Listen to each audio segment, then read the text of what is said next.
There's a British lawyer named Darren Hunt, and as this video goes on, his name is going to sound more and more like Cockney rhyming slang.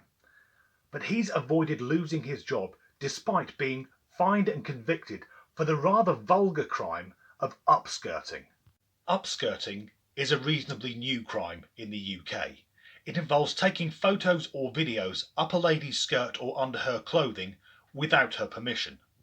Actually, I'd best tick all the woke boxes, so it involves taking photos or videos up the skirt of a cis or trans woman, or a man choosing to dress in the clothes traditionally associated with females in our oppressive patriarchal society, or up the skirt being worn by a pangender or gender fluid or gender non-binary individual without her, his, their or its permission. But upskirting is quite a common fetish in Japan. And that's a very strange country, because on one hand they have these technological wonders made by people who in general are very reserved, conservative and stoic. But on the other hand they have vending machines selling knickers which have been worn by underage girls, and it's the only country in the world that makes pornography in which Asian men actually exist. Anyway, Darren said he was under immense psychological pressure because he'd been working as part of the Brexit negotiation team. And on behalf of the people of the United Kingdom, I'd like to thank them for their sterling work. After just 4.5 years, 2 general elections, 3 prime ministers, 600 plus cabinet resignations, 3,500 U-turns, and with just 3 weeks left until the deadline, negotiations are still going on in what Boris Johnson said, and I quote, will be the easiest deal in history. The offence took place on the London Underground. Hunt was caught in the act by a police officer. But Darren says that in his defence he immediately apologised to the victim. That must have been strange for her.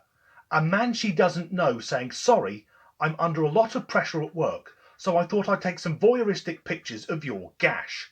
He also said he was under pressure because he'd worked an 80-hour week. Well, so fucking what? I've often worked an 80-hour week, but I've never had the urge to ram my Samsung Galaxy up some random bird's dress. And if my line manager says to me, "Dan, can you work over?" I've never replied, "No, I'm worried overtime will make me a sexual deviant." And using Darren Hunt's logic, does it go up in tiers? So when he does 80 hours a week, he does a bit of upskirting.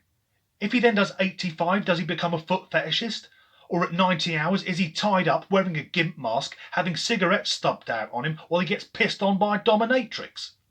I think what we have here is a twisted pervert trying to make excuses for being a dirty, dirty bastard. And I said at the beginning, he was fined.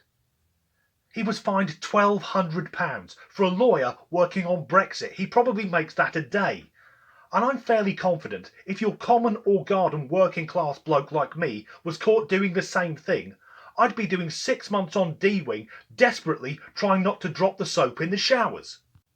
And if Darren gets his kicks from looking at ladies in their underwear or less, maybe his friend should inform him there's a thing now called the internet, and there's plenty of women on there he can toss off over without getting arrested.